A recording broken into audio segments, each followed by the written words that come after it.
नमस्कार साथियों, आप देख रहे हैं हमारा YouTube channel DS computer guide. तो एक बार फिर से बहुत बहुत स्वागत है आपका अपने चैनल पर। साथियों, कल से जो लेटर जारी हुआ है एचकेआरएन कर्मचारियों की जॉब सुरक्षा को लेकर, बहुत से सवाल जवाब जो हैं हो रहे हैं और बहुत से साथी कमेंट कर रहे हैं कि सर, जो जॉब सुरक्षा पत्र है, क्या जो कल लेटर जारी हुआ है हमारी जॉब सुरक्षित होगी? क्या हम भी इसमें एक्ट में आएंगे? और अगर कोई और पत्र मिलेगा तो कब तक मिलेगा? ऐसे सवाल जवाब बहुत हो रहे हैं साथियों। आपको पूरी खबर, जो पूरी सच्चाई है, विस्तार से बताने की कोशिश करूंगा और प्रूफ के साथ बताने की कोशिश करूंगा। और जो कल पत्र जारी हुआ है उसका क्या असर हुआ है पूरे हरियाणा में ही नहीं, पूरे भारत में, तो और क्या पूरा प्रोसेस रहेगा, उसके लिए आपको विस्तार से बताएंगे साथियों। पूरी खबर जानने से पहले आपसे अनुरोध करूंगा कि जो भी साथी हमारे चैनल पर पहली बार आए हैं, वीडियो को देख रहे हैं, तो साथियों वीडियो को ज़्यादा से ज़्यादा शेयर कर दें और चैनल को सब्सक्राइब करना बिल्कुल भी ना भूलें साथियों। तो पहले तो बता देते हैं साथियों आपको कि न्यूज़पेपर क्या कह रहा है। तो यहाँ पर आप देख सकते हैं साथियों, ये कह रहे हैं कि अब जारी हो सकेंगे अस्थायी कर्मचारियों को जॉब सिक्योरिटी के पत्र। जी हाँ, ये बिल्कुल सच है, क्योंकि जो विधानसभा है वो 12 तारीख को भंग हो चुकी है।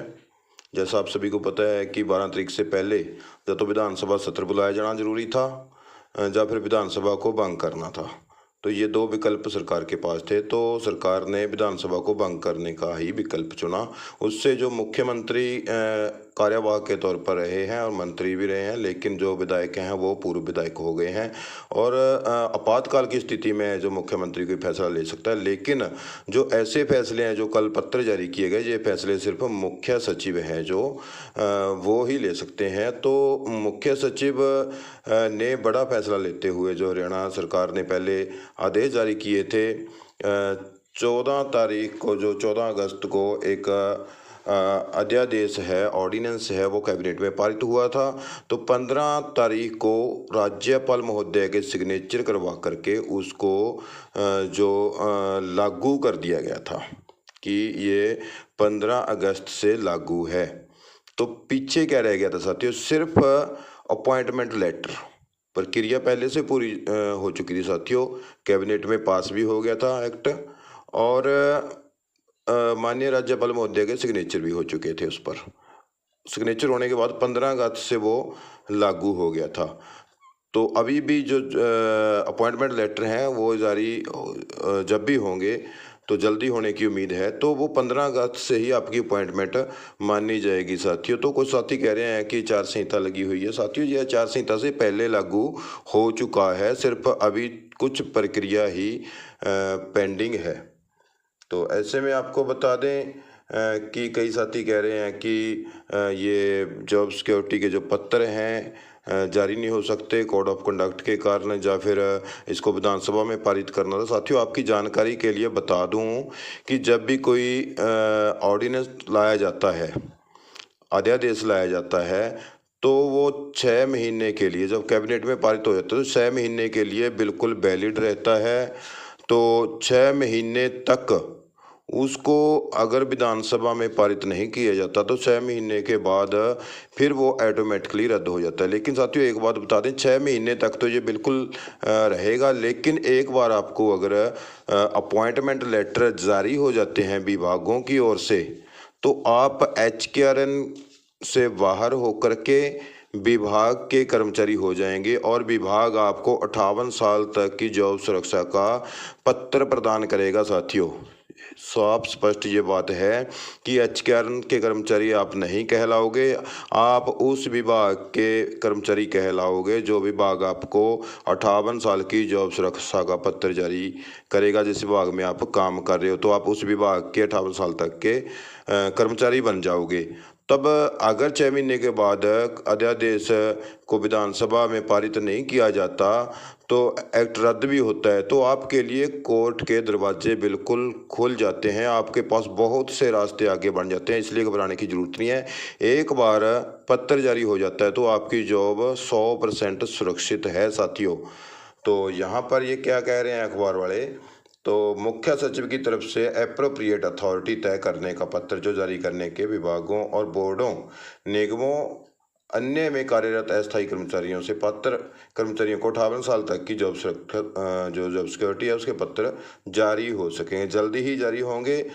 1 सप्ताह के अंदर अंदर पत्र जारी होने की उम्मीद है। जो एप्रोप्रिएट अथॉरिटी है, ये अपॉइंटमेंट अथॉरिटी जिसको बोलते हैं, जो अधिकारी इसके लिए नियुक्त किए जाने थे, अपॉइंटमेंट लेटर देने के लिए नियुक्त किए जाने थे एप्रोप्रिएट अधिकारी, यानी कि जिनको पत्र देने की पावर है, ज्वाइनिंग पत्र देने की पावर होती है, वो अधिकारी उनको ये भेजा गया था। तो साथियों, सरकार ने अध्यादेश के जरिए उन अस्थायी कर्मचारियों को जॉब सिक्योरिटी देने का कानून बनाया है जिन्हें 15 अगस्त 2024 तक 5 साल से ज़्यादा नौकरी में बने हुए हो गए हैं। साथियों, आप सीधा देख सकते हैं, बहुत से साथियों के बाद में कमेंट आते हैं कि सर हमारे 5 साल अभी नहीं हुए हैं, या फिर हम पार्ट 2 में हैं, पार्ट 1 में हैं, पार्ट टाइम हैं, या फिर हमारा बीच में ब्रेक था। ये सारी चीज़ इस वीडियो में सब साथियों आप स्पष्ट सुन सकते हो। बाद में कमेंट इसमें जो आपका कोई भी डाउट है कर सकते हैं, लेकिन इस वीडियो में सारा कुछ सीधे सीधे बताया हुआ है। तो ये मैं आपको बता रहा हूँ। तो इसमें जिन्हें 15 अगस्त तक 5 साल हो चुके हैं या 5 से ज़्यादा हो चुके हैं, वो नौकरी में बने हुए हैं, और जिनका वेतन 50,000 रुपये तक का है।